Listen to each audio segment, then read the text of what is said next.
Hey everybody, it's me, Crescendo, and I'm back again, getting used to it. Welcome to my Learning How to Draw on an iPad series, Get Used to It.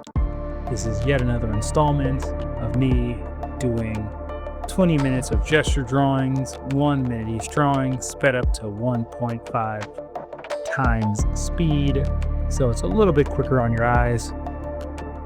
While I sketch my way to becoming a iPad drawing hero. Well on my way now. I've been doing this for a bit, and I feel a lot more comfortable drawing on my iPad between this and client work and just my own fun drawings. I have a pretty good handle on the Apple Pencil Pro and this sweet paper texture that's on my screen so it doesn't feel too slippy slidey.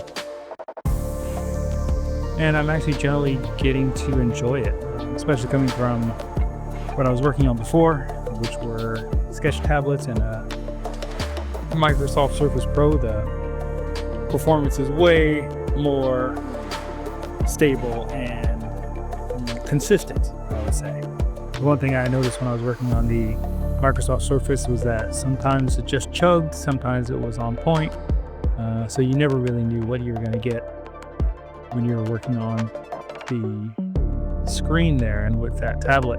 So I'm really glad I made the switch to the iPad. It's been nice getting used to it and continuing to get used to it. This time I'm working with a materials combo that I've really grown to love. It's a marker pen and a thick marker pen. So a thin kind of outlining pen and a thicker shading pen.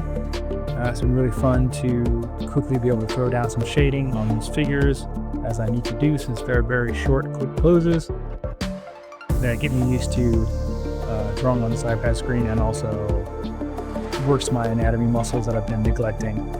My anatomy drawing brain muscles, that is, that I've been neglecting for quite a while, has been just kind of drawing from imagination and memory and working on client work that has been more fanciful and not so rooted in reality. So it's been cool. And I suggest, if you're a person who's switching over to the iPad or switching over into digital drawing from traditional stuff or just starting anew, like quick poses are a really great way to do so. It's really nice to get your handle on just making marks on paper or digital paper to hone your skills there. So I suggest it to anyone. At any rate, that's enough of me talking. Thanks for joining me again for Get Used to It, day, I think, 25 or something like that. And I hope to see you on this series again, or in my other series, Sketch Play Shown Quick. That's when I draw using a real pencil on real paper, 30-minute drawings or less, sped up 8 times, so it's super quick on your eyes. A nice time-lapse session, you just get and it's great for me to share my little one-off ideas to you and get you feedback, see what you think of what I'm doing. Same here. If you have any thoughts on what I'm drawing, please leave me a comment in the comments below. Give me a like and subscribe to help me out in the algorithms. It's a pleasure to have you here with me on my digital drawing, pencil drawing, just plain old drawing journey. And hope to see you on the next one. Adios, people.